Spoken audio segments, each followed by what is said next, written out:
Assalamu alaikum wa rahmatullahi wa barakatuh. Eid Mubarak. Alhamdulillah, salatu wassalamu ala rasulillah. Alhamdulillah, we thank Allah. We thank Allah. Alhamdulillah, alhamdulillah, rabbil alameen.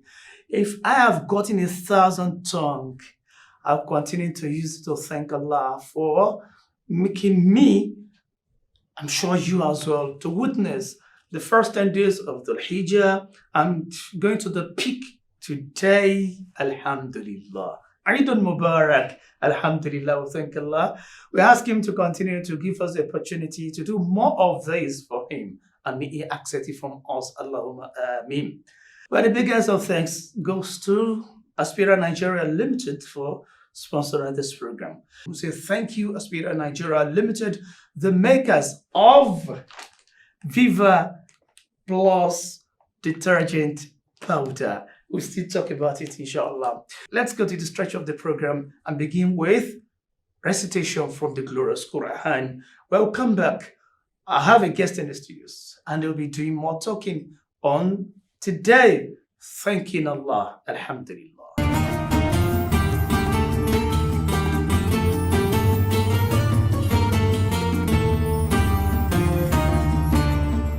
بسم الله الرحمن الرحيم إنا أعطيناك الكوثر فصل لربك وانحر إن شانئك هو الأبتر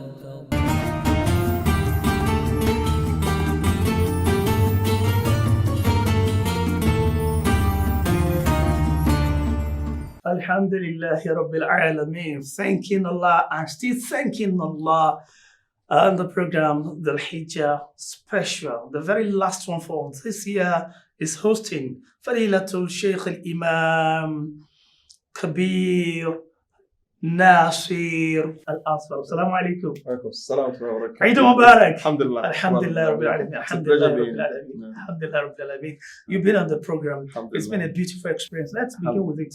Your experience on having a special program for Dhul Hijah. Alhamdulillah, it's a good development that we use every opportunity to educate the Muslims and also non-Muslims will be interested about what Islam is all about.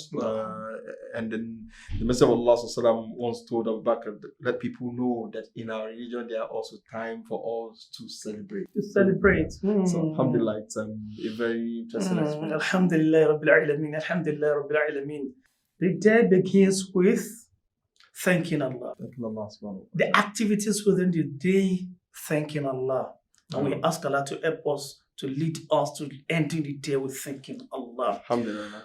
What do you think are the impacts of the day in particular? Talking about slaughtering animal after we are back from thanking Allah. No. Of course, the day of Eid is an auspicious one.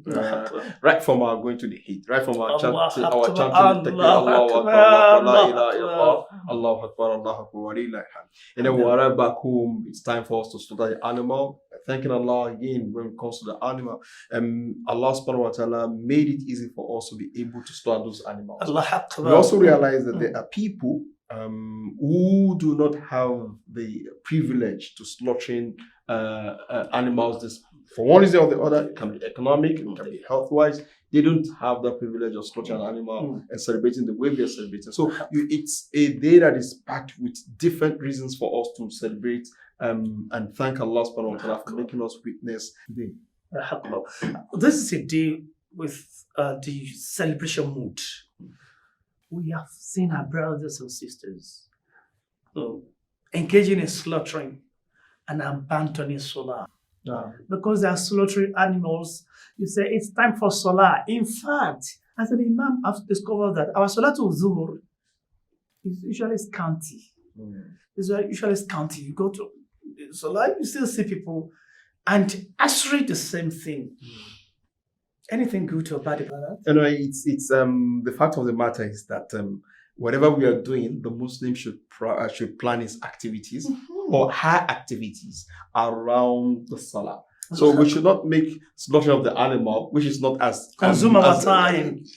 I mean, the slaughtering of animal is very important to us, but it's not at the same pedestal, the same level with our salawat. So we should plan how we're going to make the day enjoyable at the same time, not forget our spiritual activities. So we can outsource certain duties, the slaughtering. I like that word. That can be done by. I mean, for those and outsourcing it, sorry, please. Yeah. Outsourcing it to the Muslims. The fact that a Muslim wants to go pray should not engage another Muslim to do something and for him not to pray. Yeah, of course. But the thing is, the more the ants, the lesser the time we're going to be spending doing those things. So if you have, and of course, a lot of those of us who are going to be slaughtering, not that we are professionals. Professionals can get things done in a shorter time than we who are just emergency butchers on that day. I want to take it from that angle. You see, some people who engage their children in slaughtering the ram and preparing the ram. Others, they're still, from one blade to the other. They cut their hands and try to scrape the wool of the sacrificial animal. Ours, they're still on it. And I like that word, outsourcing it. So it's something that we need to plan ahead of and see how we'll be able to manage our time to pray, to observe our salah. All of worship is gratitude. On a day like this, it's merrymaking. Just let's give a reminder to our people. We've said it in the past days. Some of the things to avoid. Some are already doing it as we speak. A way of avoiding it. Sometimes you have to stop that which you are doing is very, very appreciated by Allah. So basically, we emphasize the fact that the days of Eid, Ayamul Tashriq, Ayamul Akli wa Shurbi wa Dhikrillah, the days of eating and drinking and remembrance of Allah subhanahu wa ta'ala. That's a given. So at the same time, we remember the fact that, look, as Muslims, there are boundaries when it comes to our consumption, eating, drinking, whatever we do, there are boundaries. And the boundaries, as the Messenger of Allah said, Inna likulli malikin hima.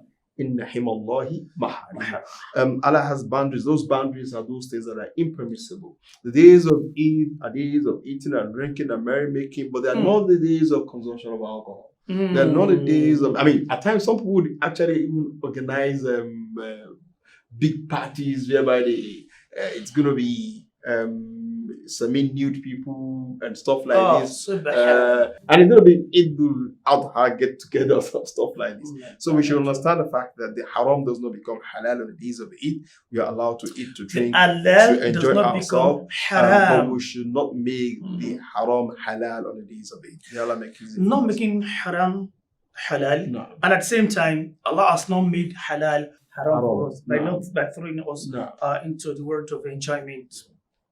You have friends, colleagues who want to visit you and they feel like, no. One concept. This guy no go. Allah can take something, And he tells you, but I'm coming with my things, myself, man. Brother, don't drink alcohol in my house. Do you think emphasizing on it, being emphatic about it is the issue, or not even allowing the person who is going to consume alcohol in my house to come? Yeah, I think first and foremost, you need to understand that this is an issue that people living in city centers would have to deal with. We associate with a lot of people who are non-Muslims, who associate with a lot of liberal Muslims who feel that what's wrong in bringing a little bit of just today. Shayu as this is called. Subhanallah. So the fact of the matter is that the Muslim would have boundaries, and then there can't be true friendship if there are no boundaries. You have to appreciate the fact that this is the belief system of this individual, and I want to respect. And what I'm doing is So we should let our colleagues know that look, you can come around. Sometimes, you can have a nice day it's with neighbor. me. Yeah, it may be the neighbor. You have a nice day with me, but there is no consumption of alcohol. You can eat the meat, barbecue, roasted, whatever you want, but there won't be the consumption of alcohol. I'm not providing it, and you are not going to bring it. Exactly. May that not be the last of our Allah. That's a beautiful prayer. May this not be the last one. Allahumma ameen. Our dua at this time is important. Keep praying so that Allah subhanahu wa ta'ala will not make this the last for us. Allahumma ameen. Before we go, I'm used to experiencing something every Eid. And the first of that was something that I would hardly forget. And that's some of the fondest memories that we have on our Eid celebration. Let's have yours. Okay. What do you So, feel that? I think that one particular memory that stuck with me was that the mosque I pray, we don't do the Eid there. So I would there's a particular brother that would tell me that, okay, you come around and then pray the Eid for me, that if he's on Hajj. And then I have always tried to avoid slaughtering the ram. Even when I give back to my children and the knife to somebody, like, no, I don't want to slaughter the animal. There was a particular one I had. The ram was there. I ate the knife. I was going to slaughter, and I felt the pulse. I said, no, somebody else should slaughter. And I prayed the Eid, and then they gave me the knife, and then we were going towards the animal. I was looking around. What am I going to do? How will I escape? So, and then I got there. I was okay. Maybe I'll still give the knife to somebody. And I saw that people had phones, and then I said, no, I don't have a choice. So it was actually the first time I would put the knife to the animal. Fortunately, the knife was well sharpened and slaughter myself. So that memory has sort of stuck with me. Allah Akbar. Yeah, a lot of fun memories with him. But this is a particular interesting one. Allah Akbar. Jazakumullah khairan. I will always remember the other side of that which is said. That was my wife. A couple of years ago, we were slaughtering around, and it's just like, immediately now. You say, you want to slaughter yourself? Well, you know, Limbed. Yeah, let's go. So, brother, some people were coming and say, my brother, she open man, no slam. He said, women slam. I said, has anything got to do with women who slaughter? The sex doesn't matter. And just like, if we love her job, say, Ajia, inshallah, you do it. And she knows what is. She collected it. Anja, we slaughtered it. She said, Allah Akbar, multiplier. Eid Mubarak. This is the last episode of the program. I'm very interesting. The Englishman says, whatever has a beginning must have an end. Likul bidaya nihaya.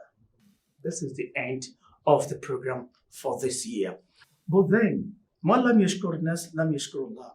Whoever does not thank his fellow human being will never thank Allah. We've never had this experience before. And I'm damn sure in my 25 years of experience in this field, no organization has done this on television station. Who says it? Sheikh Yaqub said it.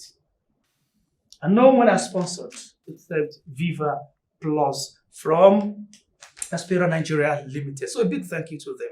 Keep praying for that organization, because what they have done this year is an eye-opener for us to know that there is something very important in Islam, as important as Ramadan. We spend so much time in Ramadan. Dhul Hijah, the Prophet ﷺ says, take us through that beautifully. There is no days in which good deeds are beloved to Allah. Like this first 10 days. So that's Dhul Hijjah. And that's what we have in this program. The best period to do good deeds is this day. And in next few hours, it will be over. Allahu Akbar, Allahu Akbar, Allahu Akbar. La illallah, Allahu Akbar, Wallahu Akbar, Walillahil hamd. Keep chanting that after your salah until Wednesday, Salatul Asr.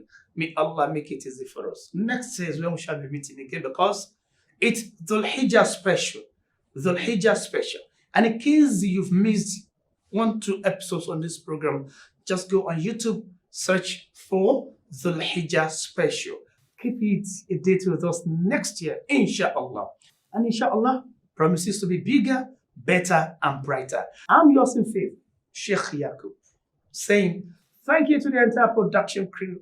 Thank you to my guests from Fadila to Sheikh Kabir Nasr Al-Asfar, to the host of others. Time will not permit me to mention all.